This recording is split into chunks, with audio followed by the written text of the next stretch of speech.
विकास नहीं कर सकता। एक स्वस्थ प्रतिस्पर्धा का भाव भी हमारे बीच में आए कि हम स्वस्थ प्रतिस्पर्धा के माध्यम से इसे प्राप्त करेंगे।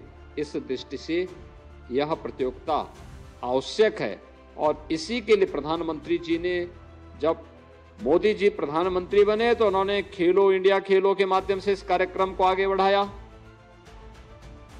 फिट इंडिया मूवमेंट, सांसद खेलकूद प्रतियोगिता, अब विधायक खेलकूद प्रतियोगिता भी इसके साथ जुड़ गई है। अनेक प्रकार की प्रतिस्पर्धाएं हो रही हैं।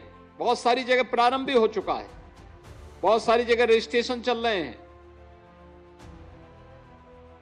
सैकड़ों और हजारों नौजवानों को एक जनपद में मंच मिल जाता है खेलने का।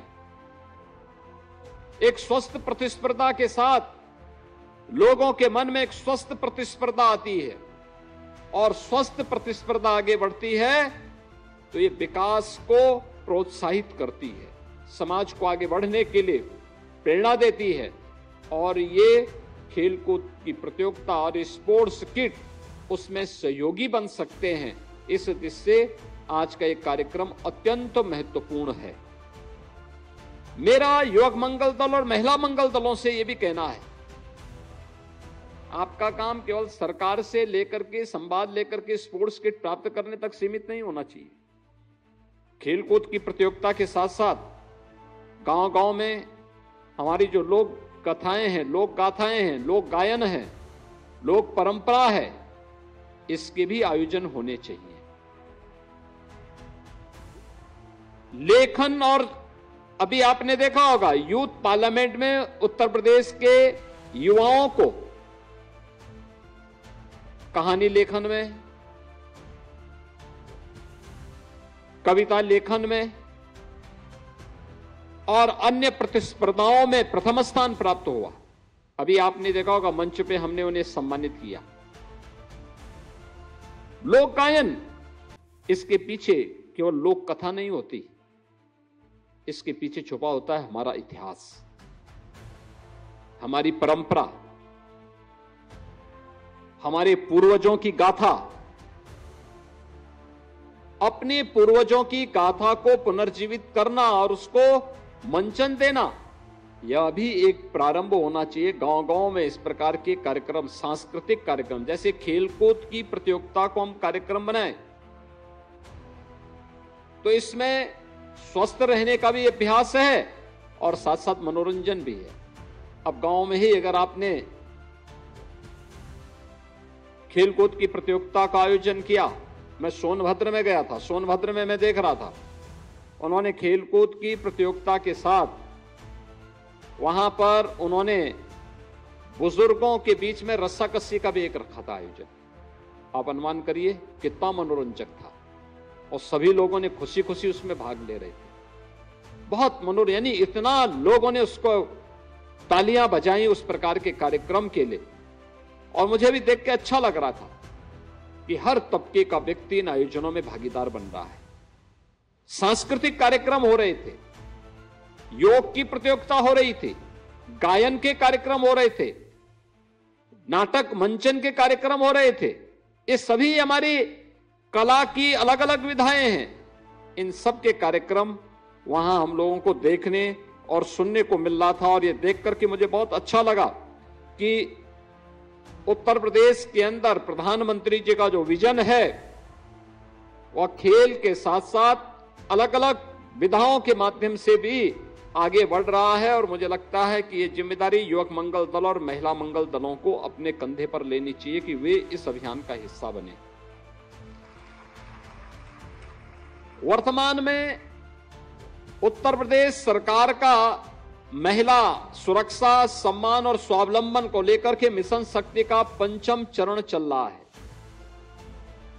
ये 5वें चरण के पीछे का उद्देश्य महिलाओं की सुरक्षा के प्रति जागरूकता और महिलाओं के कल्याण के लिए केंद्र और राज्य सरकार के स्तर पर क्या क्या कार्यक्रम हुए हैं, इन कार्यक्रमों के बारे में महिलाओं को जागरूक करना, उनको बताना। महिला मंगल दल का दायित्व बनता है कि अपनी अपनी ग्राम पंचायतों में उन कार्यक्रमों के साथ जुड़े, उसे सफलता की ऊंचाइयों तक पहुंचाएं। वर्तमान में विकसित भारत के निर्माण के लिए उत्तर प्रदेश के अंदर विकसित उत्तर प्रदेश का एक अभियान सफलतापूर्वक आगे बढ़ रहा है। विकसित उत्तर प्रदेश के लिए मैंने स्वयं भी पहले तो विधानसभा में हमारी 28 घंटे तक चर्चा हुई, विधायकों ने उसमें भाग लिया, लगातार 28 घंटे तक उस पर बहस हुई। इसके उपरांत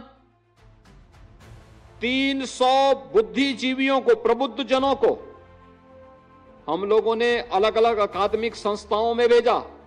1000 से अधिक अकादमिक संस्थाओं में लोग गए जहां पर इनके भाषण हुए। इसके बाद मैंने महापौर यानी नगर निगमों के पार्षद और महापौर के साथ, जिला पंचायत अध्यक्षों और जिला पंचायत सदस्यों के साथ, ब्लॉक प्रमुख और क्षेत्र पंचायत समिति के सदस्यों के साथ, 57,600 ग्राम पंचायतों के ग्राम प्रधानों और उनके सदस्यों के साथ सीधे संवाद किया। और मुझे बताते हुए प्रसन्नता है कि अब तक लगभग 40 लाख सुझाव विकसित उत्तर प्रदेश के लिए हमें प्रदेश के अंदर से अलग अलग तबके से प्राप्त हुए हैं। हर ग्राम पंचायत को, हर क्षेत्र पंचायत को, हर जिला पंचायत को, हर नगर निकाय को, हर नगर पालिका को, हर नगर पंचायत को मैंने पत्र लिखा है और पत्र के बारे में मैंने बताया कि विकसित उत्तर प्रदेश के लिए हमारी क्या भूमिका हो सकती है। याद रखना, इसकी शुरुआत हमारी ग्राम पंचायत से शुरू होती है। ग्राम पंचायत आत्मनिर्भर होगी, विकसित होगी, तो क्षेत्र पंचायत भी आत्मनिर्भर और विकसित होने के पथ पर अग्रसर हो जाएगी। क्षेत्र पंचायतें विकसित और आत्मनिर्भर होंगी तो जनपद भी आत्मनिर्भर और विकसित हो जाएगा। जनपद अगर उस दिशा में आगे बढ़ गया है तो प्रदेश को आत्मनिर्भर और विकसित होने से कोई रोक नहीं सकता, और प्रदेश अगर आत्मनिर्भर और विकसित हो गया तो देश को कोई आत्मनिर्भर और विकसित होने से नहीं रोक सकता। ये आज की आवश्यकता है। विजन 2047 जो प्रधानमंत्री जी ने हमें दिया है, 2047 शताब्दी संकल्प दिवस, शताब्दी संकल्प वर्ष 2047, जब ये देश अपनी आजादी के 100 साल पूरा करेगा तब कैसा भारत हमें चाहिए। उस भारत में युवाओं की भूमिका, युवक मंगल दल और महिला मंगल दल की भूमिका बड़ी होगी, और उस भूमिका के लिए सभी 1,05,000 युवक मंगल दल और महिला मंगल दल इस पर कार्य करें। हमने बड़े पैमाने पे स्पोर्ट्स किट उपलब्ध करवाए हैं सभी युवक मंगल दल और महिला मंगल दलों को। आज 16,000 स्पोर्ट्स किट भी उपलब्ध करवाए गए। इसको लेकर के अगर आप देखेंगे तो लगभग सभी युवक मंगल दल और महिला मंगल दल इससे आच्छादित हुए हैं, और इसके लिए मैं उन सभी का आह्वान करूंगा कि हम इस अभियान के साथ जुड़े, प्रदेश और देश के विकास के लिए युवाओं की इस भूमिका को इस मंगल दल और युवक मंगल दल के माध्यम से आगे बढ़ाने का काम करें। और मुझे प्रसन्नता है कि अभी हाल ही में भारत सरकार ने यूथ पार्लियामेंट के माध्यम से जो अभियान प्रारंभ किया है, उसमें राष्ट्रीय युवा उत्सव 2025 में कहानी लेखन में प्रथम और तृतीय पुरस्कार उत्तर प्रदेश को प्राप्त हुआ, जिसमें प्रथम पुरस्कार आर्या शर्मा लखनऊ की और अमित कुमार कानपुर नगर के। कविता लेखन में प्रथम पुरस्कार सुनैना सक्सेना बरेली को प्राप्त हुआ। यूथ पार्लियामेंट में जो हमारे विजयी प्रतिभागी हैं, प्रथम पुरस्कार धीरेन्द्र सिंह बरेली, द्वितीय पुरस्कार अनुष्का शुक्ला कानपुर नगर, और तृतीय पुरस्कार भी वैष्णवी गुप्ता कानपुर नगर को प्राप्त हुआ है। यानी ये चीजें दिखाती हैं कि हमारे युवा प्रतिभाशाली युवा जब भी उनको मंच मिल रहा है, प्रतिस्पर्धा का उचित अवसर प्राप्त हो रहा है, तो वह अपनी प्रतिभा का छाप देश के स्तर पर भी छोड़ रहे हैं। इसके साथ ही यहां पर अभी हम लोगों ने राष्ट्रीय आपदा मोचक बल यानी एनडीआरएफ नागपुर में आपदा प्रबंधन और सिविल डिफेंस प्रशिक्षण के दौरान जो हमारे क्षेत्रीय युवा कल्याण अधिकारी हैं, इन लोगों को वहां पर अधिकारियों को भी वहां पर जो प्रशिक्षण मिला है, उन लोगों में बांदा, चंदौली, जालौन, कन्नौज और बस्ती के हमारे क्षेत्रीय युवा कल्याण एवं प्रादेशिक विकास दल के जो अधिकारी हैं, उन लोगों को यहां पर यह सुविधा प्राप्त हुई है। आज ये अनेक अन्य लोगों को ये प्रोत्साहन सामग्री भी उपलब्ध करवाने का कार्य आज के इस कार्यक्रम के माध्यम से प्राप्त हो रहा है। मैं आज के इस अवसर पर एक बार फिर से आप सबसे कहूंगा, प्रदेश भर में ये पर्व और त्योहार का समय है और हमारा प्रयास होना चाहिए कि ये समय हम लोग कुछ समय खेलकूद के लिए जरूर निकालें। पर्व और त्योहारों में छुट्टी भी रहती है और अगर उस दौरान खेलकूद की प्रतियोगिताएं होंगी तो गांव में चहल पहल भी रहती है और परस्पर स्वस्थ प्रतिस्पर्धा के माध्यम से लोगों के मन में एक नया उत्साह का संचार भी होगा। सांस्कृतिक दलों को भी हमें इसके तहत सक्रिय करना होगा। अन्य अनेक प्रकार के कार्यक्रमों को हमें आगे बढ़ाना होगा और ये सभी कार्यक्रम आगे बढ़ते हैं तो मान करके चलिए कि आने वाले समय में इसमें बहुत सारी सुविधाएं आपको प्राप्त होने वाली है।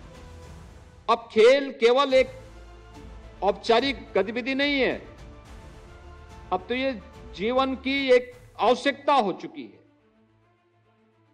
आपके स्वावलंबन का आधार भी बन रहा है। हमने पिछले 3 वर्ष के अंदर 500 से अधिक अंतर्राष्ट्रीय और राष्ट्रीय स्तर के खिलाड़ियों को उत्तर प्रदेश पुलिस में और विभिन्न विभागों में सरकारी नौकरी उपलब्ध करवाई है, जिन्होंने प्रदेश को या देश को मेडल उपलब्ध करवाए हैं। लगातार हमने उनको डिप्टी एसपी भी बनाया है, हमने उन्हें नायब तहसीलदार बनाया है, खेल के अधिकारी खेल विभाग में भी उनको भर्ती किया है, अन्य अनेक विभागों में उन्हें अवसर दिया है और जहां जाकर के वे खेल और खेलकूद की गतिविधियों को आगे बढ़ा रहे हैं। आज परिणाम क्या है? 500 खिलाड़ियों को हमने उत्तर प्रदेश पुलिस बल में शामिल किया। अभी इंटरनेशनल पुलिस गेम्स हुए थे और इंटरनेशनल पुलिस गेम्स में उत्तर प्रदेश की पुलिस ने सर्वाधिक मेडल जीते। यानी ये दिखाता है कि हमारे पास प्रतिभा है, उसको प्लेटफॉर्म मिलना चाहिए और आज यह सब कुछ हम लोग इसके माध्यम से कर रहे हैं। मुझे बताते हुए प्रसन्नता है कि आज हम लोग अब तक 16,000 समेत अब तक हम लोग 80,000 जो हमारे मंगल दल हैं उन्हें ये स्पोर्ट्स सामग्री का, जिसमें वॉलीबॉल, फुटबॉल और अन्य प्रकार के जो हमारे खेल की सामग्री है, ये सामग्री हम उनको उपलब्ध करवा चुके हैं। इसके साथ ही यहाँ पर प्रदेश के अंदर विभिन्न प्रकार के अन्य गतिविधियों को हम इसके माध्यम से प्रोत्साहित कर रहे हैं। प्रदेश के अंदर खेल और खेलकूद की गतिविधियों को प्रोत्साहित करने के लिए एक प्रयास हुआ है कि हर ग्राम पंचायत में खेल का मैदान होना चाहिए। खेल का मैदान जहां बच्चे भी खेल सकें, गांव के लोग भी किसी प्रतिस्पर्धा का पार्ट बन सके और लगातार इस पर कार्य